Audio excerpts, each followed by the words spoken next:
بسم اللہ الرحمن الرحیم۔ السلام علیکم ورحمۃ اللہ وبرکاتہ۔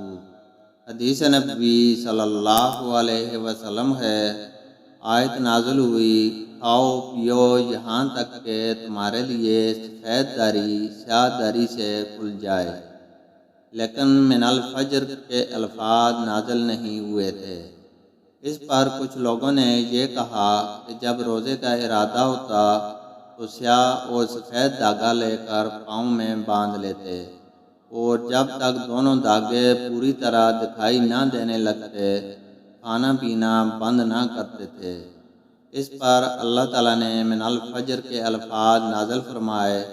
پھر لوگوں کو معلوم ہوا کہ اس سے مراد رات اور دن ہیں۔ اللہ تعالیٰ سے دعا ہے کہ وہ ہمیں قرآن اور حدیث کو سننے، سمجھنے اور اس پر عمل کرنے کی توفیق عطا فرمائے، آمین۔